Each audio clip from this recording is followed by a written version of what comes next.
Tout le monde est ready? Yes. I am ready. You are ready? Attends, je suis pas ready. T'as bien réglé l'appareil photo correctement De quoi régler le mode et tout parce que vu que je l'ai pris pour faire de la photo avant. Non, j'ai mis en vidéo. Ok, ouais. c'est bon. J'ai vu que t'étais très. T'as laissé ça comme ça. J'ai failli me faire avoir. Puis j'ai vérifié, non. Non, t'inquiète. Ok, c'est bon. Ok. Ok, là, ça règle. Bonjour à tous et bienvenue sur ce Izu DW podcast en direct de la MaxLAN. Je suis avec JQQ, JWQ, JQ Square et Chaz. Yo. Mais aussi et surtout un invité très spécial, un vétéran qui joue encore à Smash mais à niveau professionnel, le plus haut niveau. D'ailleurs, je lui poserai la question. Top combien? Parce qu'il y a un lore derrière. Mesdames et messieurs, on a Léon, le Solari. D'ailleurs, bah voilà, comme on dit, parlons du truc qui fait mouche. C'est quoi le lore avec cette histoire de top 3?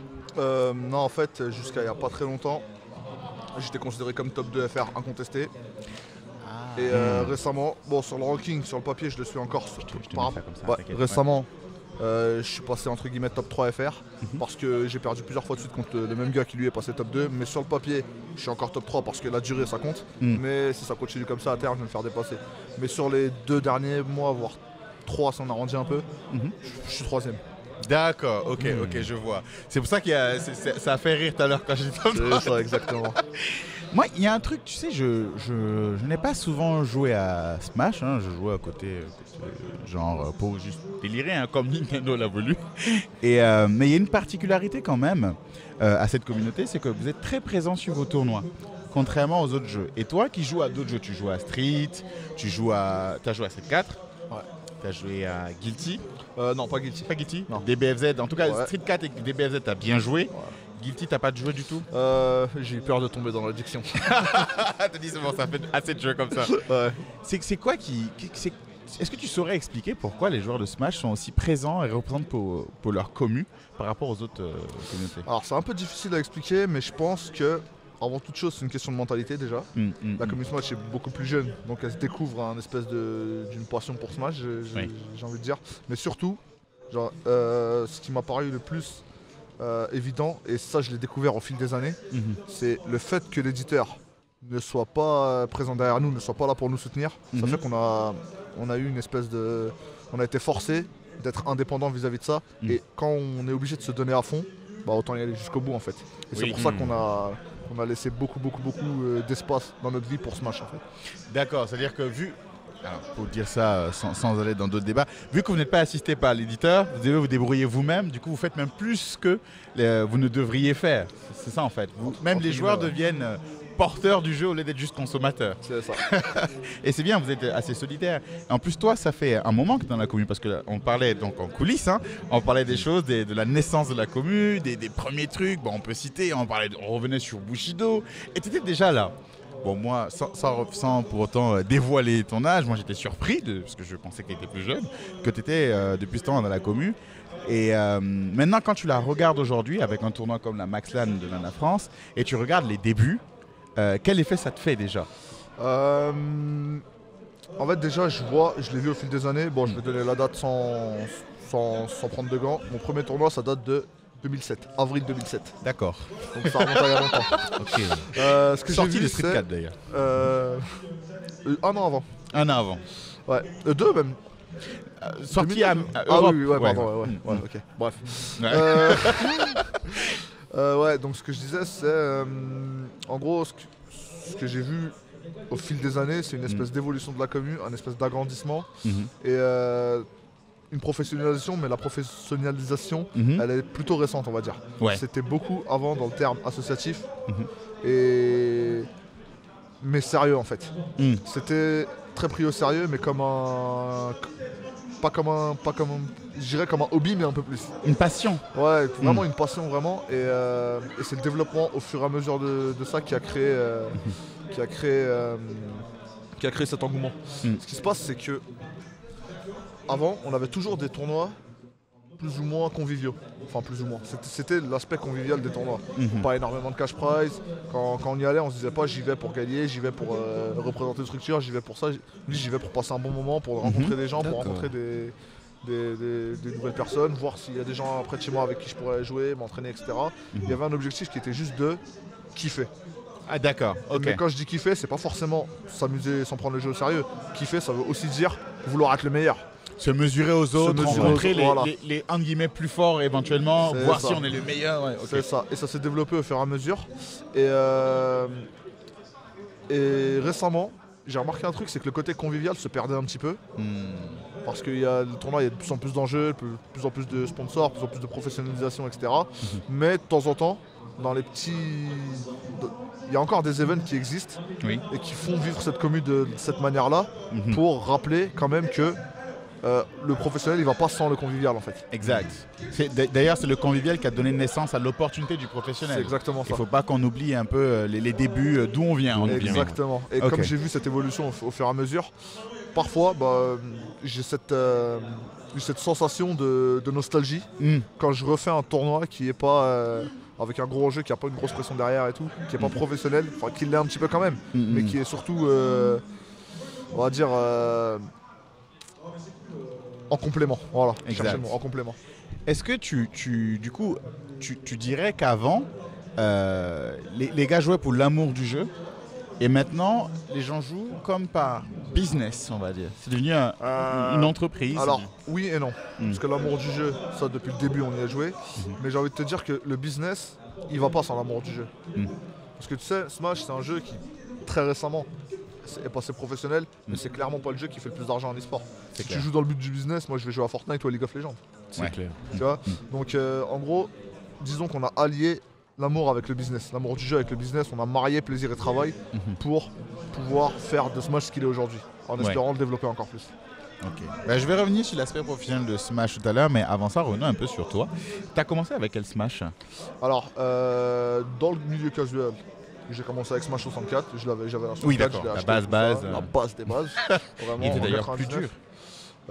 Oui, à l'époque je ne le savais pas, mais oui, c'est un jeu qui est très très très sévère. Il y a un gars qui me montrait, je dis mais le déplacement normal c'est un wave dash, on peut pas vivre sans ça. Je peux pas marcher ou courir normalement. Ça c'est plus dans Melee, mais ouais. Ah ok. Mais bon, bref. Et le compétitif, je l'ai commencé avec Melee, avec Smash Bros Melee sur GameCube, comme je l'ai dit tout à l'heure, en 2007. D'accord. Dans tout premier tournoi. Ça fait maintenant, ça va faire 15 ans. 15 ans. Mon expérience de tournoi est adolescente. Vétéran. Je suis un adolescent dans les tournois maintenant. Et je suis présent. Apparemment je suis très présent sur la scène. Je suis très présent sur la scène depuis ces temps-là, quoi. Mais pourquoi t'as pas fait parce que là t'es une team Solari, t'es complètement e-sport, professionnel. T'étais surtout avant au niveau du niveau, ça se savait. Mais là tu rentres dans la partie métier et t'as commencé ça que sur le dernier Smash. Pourquoi tu l'as pas fait sur Melee? Est-ce que c'est le jeu qui te plaisait pas autant? Non, c'est clairement pas ça. C'est juste que, comme je l'ai dit, c'est très récemment que c'est devenu professionnel. Et ça l'est devenu avec Ultimate. Sur Melee, c'était clairement pas possible. Sur Smash 4, il y avait une espèce de petite... comment dire c'était les débuts en fait de la professionnalisation, mais il y avait peut-être une dizaine de joueurs dans le monde qui pouvaient l'être, pas plus. Donc c'était pas encore professionnalisé. Professionnel, ouais. Tu vois, je vois. Alors, contrairement à aujourd'hui, voilà, je vois. Exact, ouais. Yeah. Donc à l'heure d'aujourd'hui, ça l'est beaucoup plus et c'est encore en train d'augmenter. Yeah. Donc c'est pas par choix. Si j'avais pu le faire avant, je l'aurais fait avant. Mais c'est vraiment c'est le déroulement des choses qui a fait que c'est devenu comme ça aujourd'hui.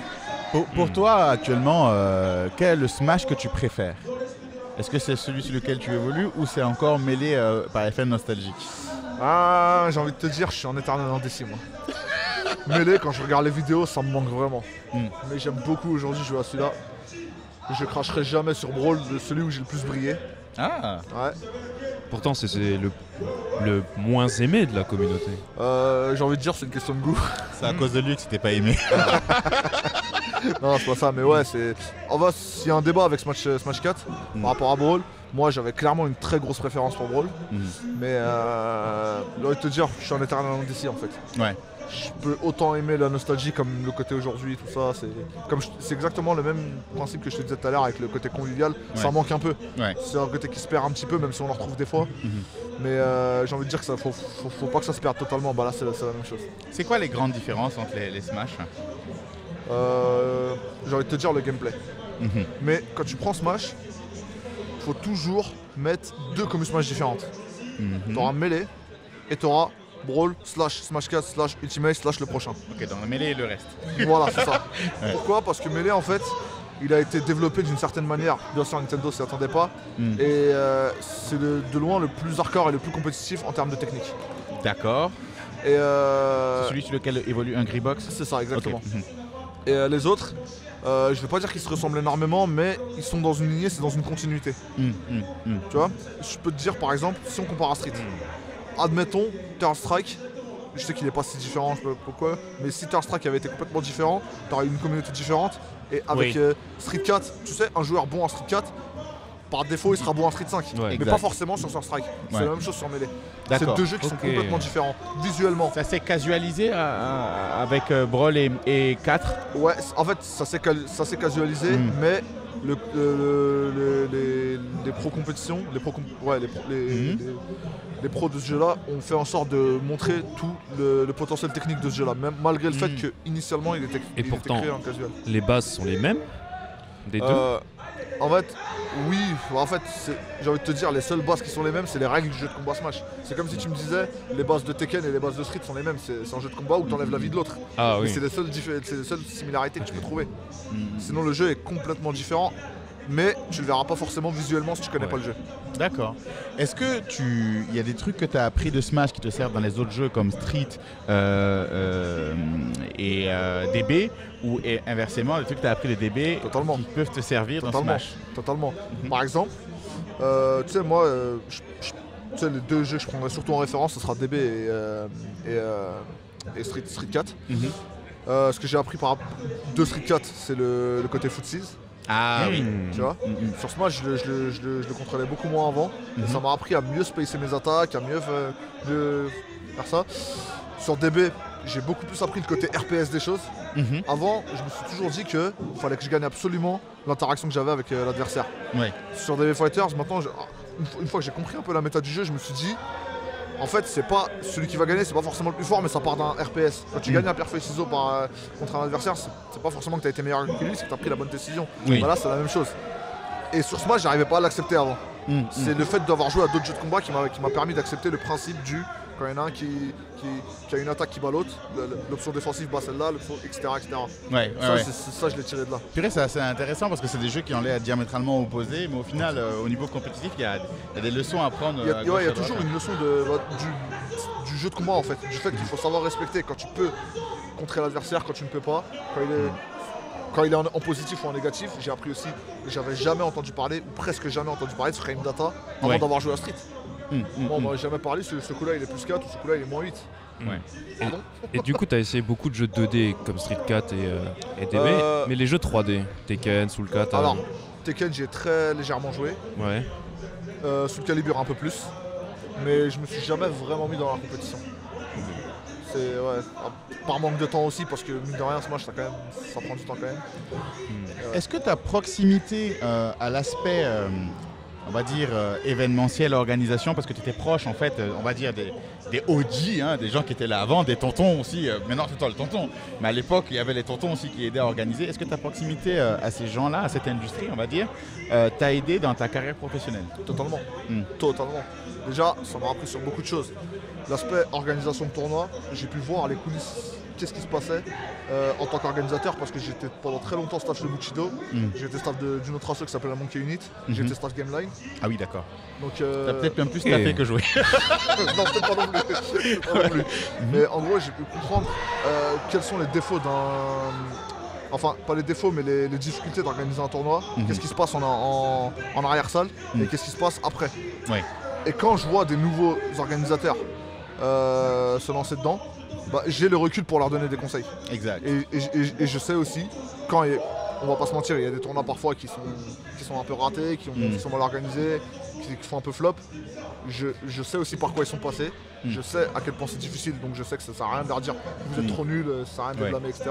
Et je sais quoi leur dire pour changer, pour devenir meilleur la prochaine fois. D'ailleurs, c'est un sujet intéressant. Est-ce que tu penses que, toi, vu que tu as cette vision maintenant, tu vois les défauts et tu les acceptes, mais est-ce que tu penses que la communauté est trop véhément dessus. Genre, ne prend pas les conseils. Hein. C'est ça, enfin, pas qu'ils prennent pas les conseils, mais dès qu'un tournoi se passe mal, ils se direct ils plombent le truc, tu vois. Est-ce que c'est un truc qui se fait dans la communauté En fait, Smash ça se fait, mais c'est pas unanime. J'ai envie de dire, à ce niveau-là, si tu veux vraiment faire une stat, il faut individualiser la chose. C'est très, comment dire, c'est très propre à chaque personne et au caractère. Parce que en fait, ça c'est un espèce de, d'auto-jugement qu'on fait, et qui dit, soit c'était nul, j'y vais plus, soit t'es patient, tu dis bon vas-y, c'est pas grave, je le fais, mais sans avoir le recul et les réponses que quelqu'un qui est passé par là les aurait. Donc après, c'est comment on juge sans avoir sans connaître la chose, quoi. Donc j'ai envie de dire, on peut pas faire de stats sur ça, il faut vraiment individualiser la chose. Avec le monde que Smash arrive à regrouper à chaque événement, parce qu'on a pu le voir même ici, hein, il y a beaucoup plus de joueurs qui se déplacent, comment tu expliques le fait que la communauté n'ait pas trouvé un moyen de rendre le côté professionnel plus rentable? Et par rapport à ça, est-ce que tu as des conseils à donner côté joueur ou même event, tu es allé à l'étape supérieure par rapport au côté business? Alors, pour répondre à la première question, c'est d'abord, c'est en cours. Ok. C'est en cours, parce que c'est en développement. Côté Solari ou général? Général. Bon, il y a Solari dedans forcément, parce que c'est eux qui ont tout lancé. Mais c'est en développement. C'est en développement parce qu'on n'est clairement pas à notre potentiel maximum. Et pourquoi on n'est pas arrivé à terme, à rendre ça plus rentable, c'est parce que déjà, premièrement, c'est encore, ça a commencé avec Ultimate, donc début 2019. Ouais, c'est récent. Donc, c'est pas en 3 ans qu'on va créer tout ça. En plus, il y a eu un hiatus, on va dire, général, mondial. Et en plus de ça, on a eu un gros frein, qui a été un frein pour tout le monde, ça a été le Covid. Voilà, tout le monde s'est arrêté. Mais j'ai envie de dire, c'est en cours. Et donc, faut rester connecté parce que là, c'est encore en train de monter, d'exploser. Et on va tout faire. Moi, je vais tout faire, comme beaucoup d'autres gens vont tout faire pour que ça continue d'augmenter encore. Et actuellement, il y a une stat qui est très intéressante. Le top 15 français, il n'y en a qu'un seul qui n'est pas sous salaire, avec une structure. Ah ouais. C'est déjà une nette amélioration. C'est une nette amélioration. Après, ils n'ont pas tous un salaire.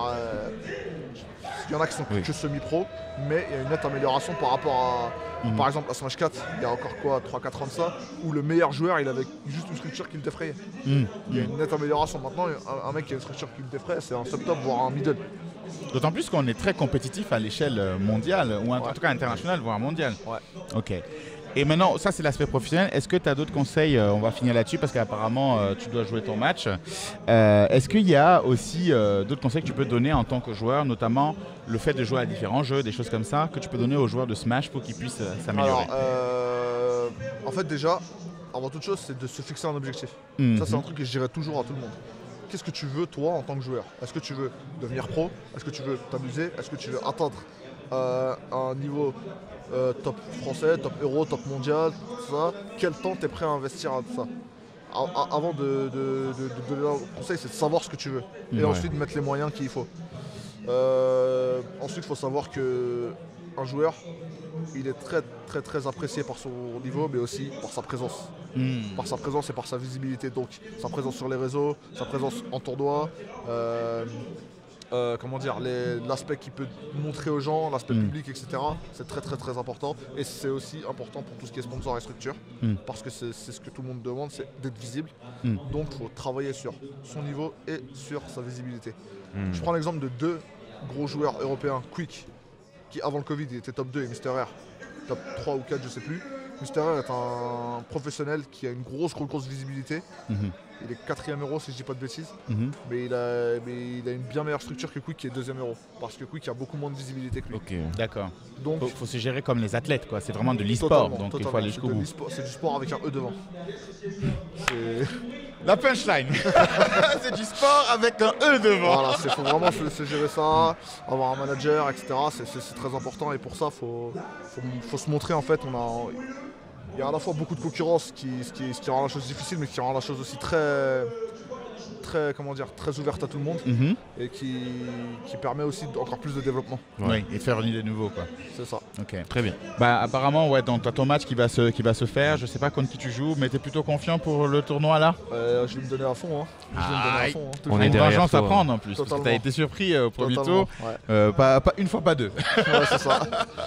En tout cas, merci à toi pour cette interview et aussi à Solari de sponsoriser, Lana France de permettre ce tournoi, Max Lan pour l'événement. Et donc Izu DW avec JQQ, JWQ, JQ Square et Chaz. On était avec Léon de Solari. On lui souhaite bonne chance pour son tournoi. Merci à tous. Bonne soirée. Ciao, ciao. Ouais, t'as aimé?